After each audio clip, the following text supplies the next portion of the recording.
शिवसेना पक्षप्रमुख उद्धव ठाकरे यांनी गुरुवारी अखेर युती तोडण्याची अधिकृत घोषणा केली। आगामी महापालिका तसंच जिल्हा परिषद निवडणुकांसाठी भाजपशी युती होणार नाही असं उद्धव ठाकरेंनी शिवसेनेच्या मेळाव्यात जाहीर केलं।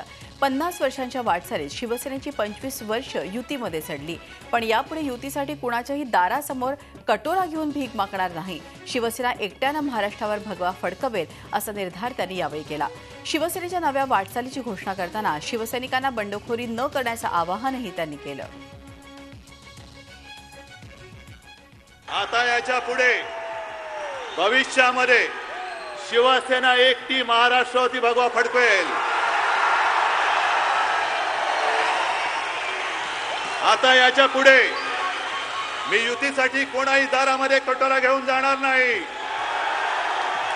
जे काही असेल ते माझं भगव्याचं, माझ्या शिवसैनिकाचं आणि माझ्या शिवसेना प्रमुखांचं असेल, एकट्याचं असेल। मला कोणाच्या भिकेवरती मी राहणार नाही।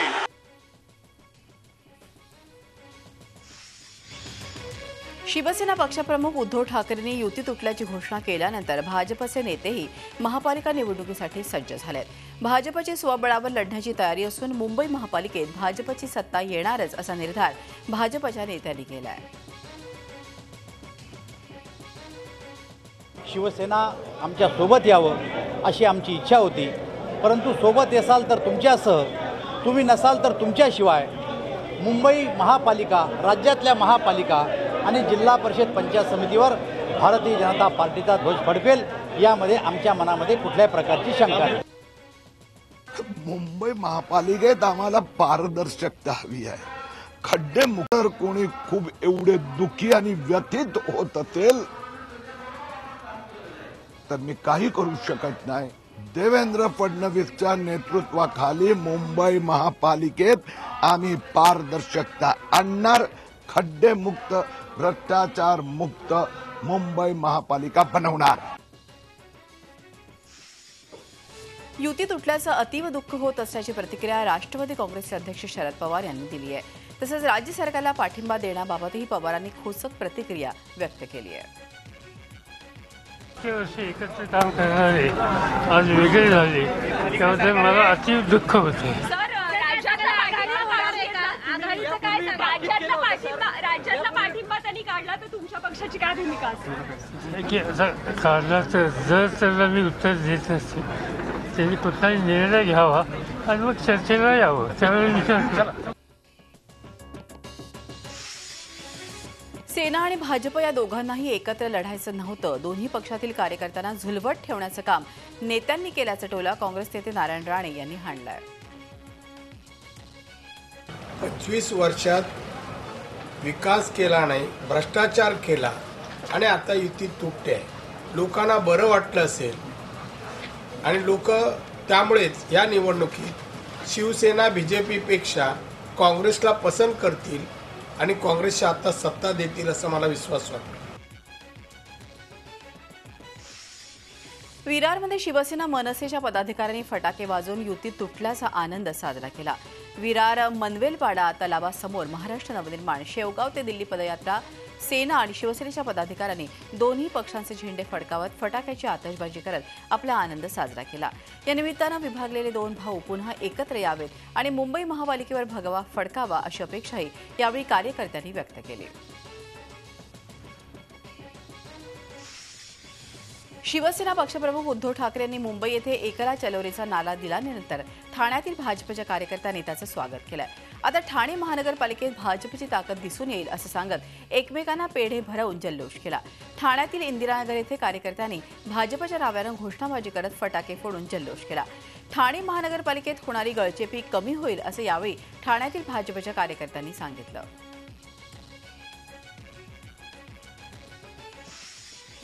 युती तुटल्यामुळे आता कार्यकर्त्यांनी पूर्ण ताकदीनिशी कामाला लागावं असं आवाहन भाजप खासदार पूनम महाजन यांनी कार्यकर्त्यांना केलं आहे। भाजप युवा मोर्चाच्या कार्यक्रमात त्या बोलत होत्या।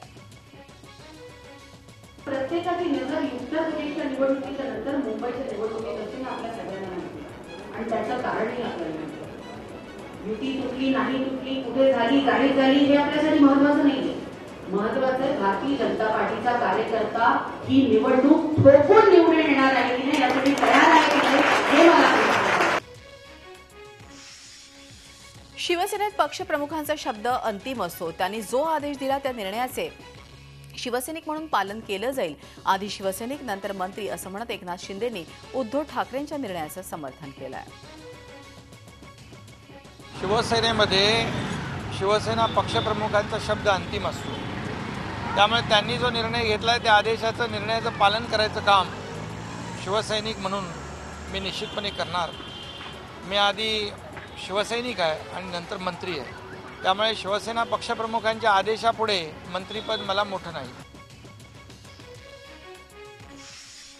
प्रजासत्ताक दिनाचा 68वा वर्धापन दिन शिवाजी पार्कवर पार पडला. यावेळी राज्यपाल विद्यासागर राव, मुख्यमंत्री देवेंद्र फडणवीस, मुख्य सचिव स्वाधीन क्षत्रियसह अनेक मंत्री पदाधिकारी उपस्थित होते. यावेळी विविध पोलीस दलानं राष्ट्रीय ध्वज आणि राज्यपाल यांना मानवंदना दिली. संचलनामध्ये राज्य सरकारच्या अनेक विभागाचे रथ सहभागी झाले होते.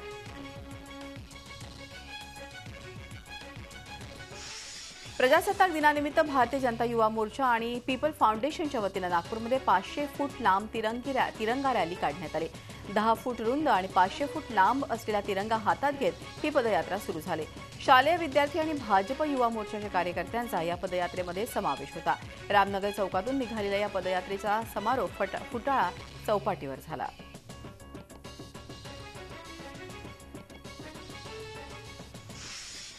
अडुसष्टाव्या प्रजासत्ताक दिनाच्या निमित्तानं नागपूरमधील राष्ट्रीय स्वयंसेविका संघाच्या मुख्यालयात झेंडावंदन झालं. संघाचे सरसंघचालक डॉक्टर मोहन भागवत झारखंड दौऱ्यात व्यस्त असल्यानं नागपूर महानगर संघचालक राजेश लोयांच्या हस्ते हे झेंडावंदन करण्यात आलं. दुसरीकडे अंबाझरी तलावात 50 स्विमरच्या ग्रुपनं तलावाच्या मध्यभागात 500 फूट पोहत जात ध्वजारोहण केलं.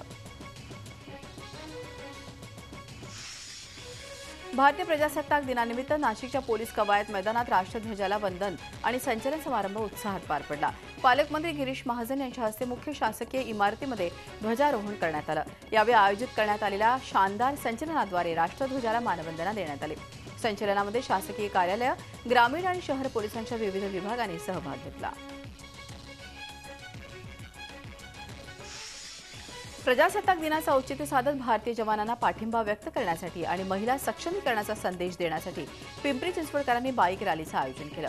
पिंपळे सौदागरच्या शिवार चौकातून काढण्यात आलेल्या या बाईक रॅलीमध्ये मोठ्या प्रमाणात नागरिक सहभागी झाले होते.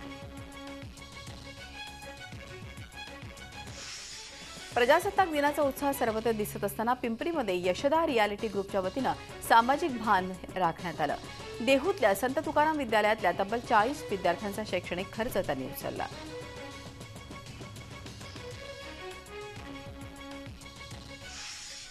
अडुसष्टाव्या प्रजासत्ताक दिनाला नागपूरच्या कस्तुरजन पार्क मैदानावर ध्वजारोहण करण्यात आलं. राज्याचे ऊर्जामंत्री आणि नागपूर जिल्ह्याचे पालकमंत्री चंद्रशेखर बावनकुळे यांनी यावेळी ध्वजारोहण केलं. नागपूर शहर पोलीस आणि शालेय विद्यार्थ्यांनी यावेळी मानवंदना दिली. घटनेच्या नियमांचं पालन करून पुढची पिढी सक्षम करायची आहे. राज्य शासन आणि प्रशासकीय अधिकारी मिळून जिल्हा अधिक मजबूत करण्याचा प्रयत्न करत असल्याचं पालकमंत्री बावनकुळे यांनी म्हटलं.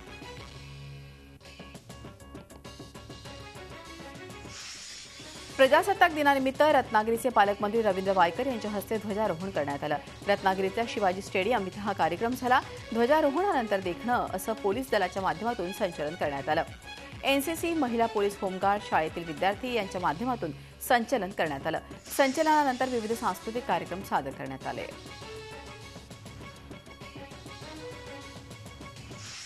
औरंगाबादमध्ये पालकमंत्री रामदास कदम यांनी शासकीय ध्वजवंदन कार्यक्रमाला दांडी मारली. त्यामुळे विभागीय आयुक्त पुरुषोत्तम भापकर यांनी ध्वजारोहण केलं. या कार्यक्रमाला कदम यांनी येणं अपेक्षित होतं, मात्र ते आलेच नाहीत. याला युतीचा सुरू असलेला वाद जबाबदार आहे का, याची चर्चा आता रंगते आहे. सारा देश 68व्या प्रजासत्ताक दिनी राष्ट्रध्वजाला वंदन करत असताना केंद्रीय गृह राज्यमंत्री हंसराज आहिर यांनी चंद्रपूर शहरातील एका मोठ्या मदरशामध्ये ध्वजारोहण करत राष्ट्रध्वजाला सलामी दिली. या प्रसंगी केलेल्या आपल्या संबोधनातून त्यांनी या देशात शांतता नांदावी यासाठी कार्यरत सर्व शक्तींना सरकार समर्थन देत असून विकासाच्या प्रवाहात सर्वांना सामावून घेतलं जाईल अशी ग्वाही दिली. भंडारा जिल्ह्यात भारतीय प्रजासत्ताक दिन साजरा करण्यात आला. यावेळी जिल्हाधिकारी डॉक्टर अभिजित चौधरी यांच्या हस्ते ध्वजारोहण करण्यात आलं. यावेळी पोलीस दलात तसंच इतर क्षेत्रात उत्कृष्ट काम करणाऱ्या व्यक्तींना जिल्हाधिकाऱ्यांच्या हस्ते सन्मान चिन्ह देऊन गौरवण्यात आलं. यावेळी मोठ्या संख्येनं विद्यार्थी तसंच जिल्ह्यातील नागरिक उपस्थित होते. गोंदिया जिल्ह्याचे पालकमंत्री तसेच राज्याचे सामाजिक न्यायमंत्री राजकुमार बडोले यांनी गोंदिया पोलीस मुख्यालयात ध्वजारोहण करून पोलीस पथकाची मानवंदना स्वीकारली। ध्वजारोहणाच्या कार्यक्रमानंतर पोलीस दलात उत्कृष्ट कामगिरी करणाऱ्या पोलीस शिपायांना तसेच सामाजिक क्षेत्रात विशेष कामगिरी करणाऱ्या लोकांना सन्मानचिन्ह देऊन गौरवण्यात आलं। नंदुरबार जिल्ह्यातील अक्कलकुवा इथल्या जामिया मदरशामध्ये ध्वजारोहण करण्यात आलं। या ठिकाणी तब्बल 16,000 मुस्लिम धर्मीय मुलांच्या उपस्थितीमध्ये प्रजासत्ताक दिन साजरा करण्यात आला। हिंदू मुस्लिम धर्माच्या रेषा या देशाच्या स्वातंत्र्यापुढे गौण आहेत, हेच या दिनाचं औचित्य साधून देण्यात आलं।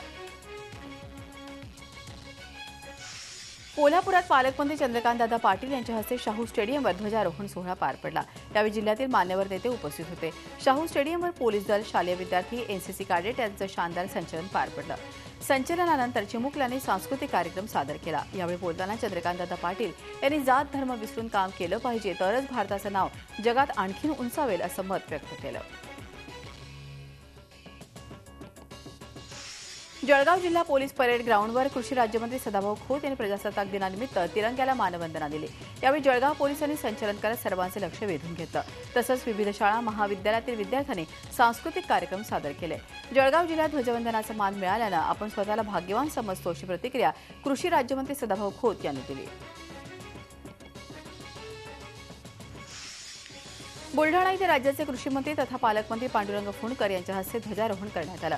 यावेळी त्यांनी देशाला स्वच्छ आणि सुंदर बनविण्यासाठी देशात विविध पातळ्यांवर अभियान राबवण्यात येत असल्याचं सांगत, जर देश स्वच्छ आणि सुंदर करायचा असेल तर प्रत्येकानं स्वच्छतेचा वसा घेऊन वैयक्तिक स्वच्छतेपासून सुरुवात करावी असं आवाहन केलं आहे। प्रजासत्ताक दिनी मुंबईचा अंडरवर्ल्ड डॉन अरुण गवळीचा फोटो लावून काढलेल्या रॅलीच्या आयोजकांविरोधात गुन्हा दाखल करण्यात आलाय। ही रॅली विना परवानगी काढल्याचं पोलिसांनी सांगितलं। त्याचबरोबर या रॅलीमध्ये सहभागी झालेल्या 246 दुचाकीही पोलिसांनी ताब्यात घेतल्यात। तत्पूर्वी काल पार पडलेल्या प्रजासत्ताक दिनाच्या मुहूर्तावर नागपुरात रॅलीचं आयोजन करण्यात आलं होतं। त्यात काही तरुणांनी अक्षरशः धुडगूस घातला होता। एवढंच नाही, ते एनसीसी कॅडेट्सही आपली शिस्त विसरले होते। हा असला प्रकार 15 ऑगस्ट 26 जानेवारी या दोन्ही दिवशी व्हायला लागलाय। विशेष म्हणजे पोलीस हे प्रकार थांबवण्यात अपयशी ठरत आहेत। सोलापूर जिल्ह्यातल्या करमाळा तालुक्यातील साडेगावचे कर्नल अमोल निलंगे यांचं संसर्गजन्य आजारानं निधन झालं। ते 30 वर्षांचे होते। मागील आठवड्यात जम्मू काश्मीरमध्ये टँक दुरुस्तीच्या वेळी त्यांना संसर्ग झाला होता। त्यांच्या नाकाची शस्त्रक्रियाही करण्यात आली होती। तेव्हापासून ते आजारीच होते। मात्र उपचारादरम्यान त्यांचा मृत्यू झाला। त्यांच्या पार्थिवावर सडे या त्याच्या मूळ गावी लष्करी इतमामात अंत्यसंस्कार करण्यात आले। कर्नल अमोल यांच्या निधनानं सडे गावावर शोककळा पसरली आहे।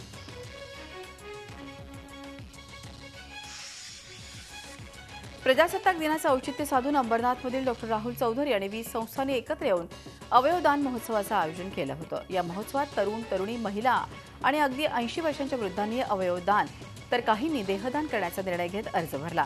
या महोत्सवाला मागील वर्षी पुण्याहून ग्रीन कॉरिडॉरनं मुंबईत पहिल्यांदा ज्याच्यावरती यशस्वीपणे हृदय प्रत्यारोपण करण्यात आलं होतं, त्या अनवर शेखनं भेट देत आपले अनुभव इतरांना सांगितले।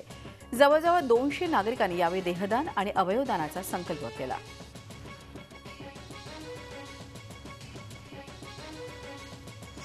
एटीएम आणि बँकेतून पैसे काढण्याच्या मर्यादा आरबीआय फेब्रुवारी अखेरपर्यंत हटवण्याची चिन्ह आहेत। सध्या एटीएममधून दिवसाला 10,000 रुपये काढता येतात, तर आठवड्याला फक्त 24,000पर्यंतच पैसे काढता येत आहेत। नोटबंदीनंतर बाजारात रोख रकमेचा तुटवडा निर्माण झाला होता, पण या महिन्याभरात चलनाचा तुटवडा संपेल आणि परिस्थिती पूर्वपदावर येण्याची अपेक्षा आहे। त्यामुळे फेब्रुवारी अखेरपर्यंत पैसे काढण्याच्या सगळ्या मर्यादा आता रद्द होण्याची शक्यता आहे। भारत आणि यूएई दरम्यान संरक्षण, सुरक्षा, माहिती आणि तंत्रज्ञान सेवा आणि महामार्गाच्या प्रकल्पासंदर्भातले 13 करारांवर स्वाक्षऱ्या झाल्या। यूएई पुढील काही कालावधीत भारतात 5 लाख कोटी रुपयांची गुंतवणूक करण्यासाठी तयार झाला आहे। अबुधाबीचे प्रिन्स शेख मोहम्मद बिन जायद अल नाह्या आणि पंतप्रधान नरेंद्र मोदी यांच्यामध्ये हैदराबाद हाऊस इथे चर्चा झाली। 2 वर्षांपूर्वी याच ठिकाणी बराक ओबामांना पंतप्रधान मोदींनी चाय पे चर्चा केली होती। कानपूर T20मध्ये टीम इंडियाला पाहुण्या इंग्लिश टीमकडून 7 विकेट्सना पराभव सहन करावा लागला। कॅप्टन इयॉन मॉर्गननं 51 रन्सची कॅप्टन्सी इनिंग खेळत आपल्या टीमला विजय साकारून दिला। त्याला 46 रन्स करत जो रूटनं चांगली साथ दिली. टीम इंडियानं इंग्लंडसमोर विजयासाठी 148 रन्सचं आव्हान ठेवलं होतं. हे आव्हान मॉर्गनच्या टीमनं अवघ्या 3 विकेट्स गमावूनच पार केलं. भारतीय बॅट्समनना या मॅचमध्ये अजिबातच सूर गवसला नाही. महेंद्रसिंग धोनी आणि सुरेश रैना वगळता एकाही बॅट्समनला चमकदार कामगिरी करता आली नाही. आता सिरीजमध्ये कमबॅक करण्यासाठी टीम इंडियाला दुसरी T20 जिंकावीच लागणार आहे.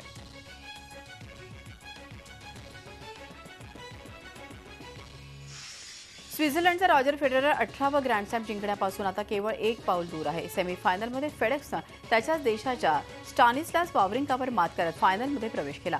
43 वर्षांनी केन रोजबॉल याच्यानंतर ग्रँड स्लॅम गाठणारा तो ओल्डेस्ट टेनिसपटू ठरलाय. आता त्याचा फायनलमध्ये मुकाबला हा राफेल नदाल आणि ग्रिगोल दिमित्रोव यांच्यातील विजेत्याशी होईल.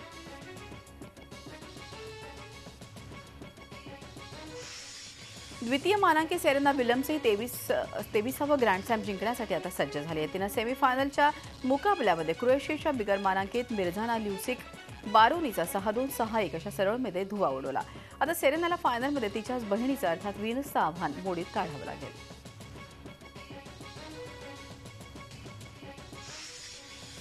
आणखी एका सेमीफायनलच्या लढतीमध्ये व्हीनस विलियम्सला आपली लढत जिंकण्यासाठी अमेरिकेच्या कोको वॅन्डे वेघेनं झुंजवलं. अखेर व्हीनसनं हा मुकाबला 6-7, 6-2, 6-3 जिंकला. पहिला सेट गमावल्यानंतर व्हीनसनं जोरदार कमबॅक करत ही लढत जिंकली.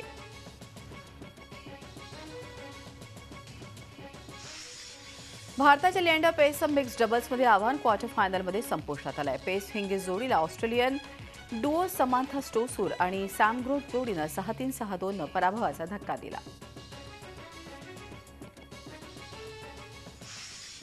चतुरंग प्रतिष्ठान आयोजित सवाई एकांकिका स्पर्धेचा जल्लोष यंदाही बघायला मिळाला. तरुणाईनं सादर केलेले खणखणीत विषय आणि त्याला प्रेक्षकांचाही तितकाच खणखणीत प्रतिसाद हे सवाईचं यंदाचं खास वैशिष्ट्य.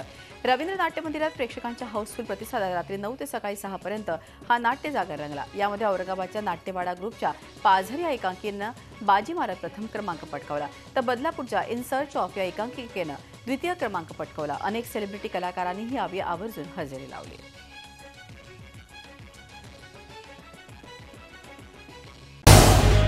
झी 24 तास रहा एक पाऊल पुढे.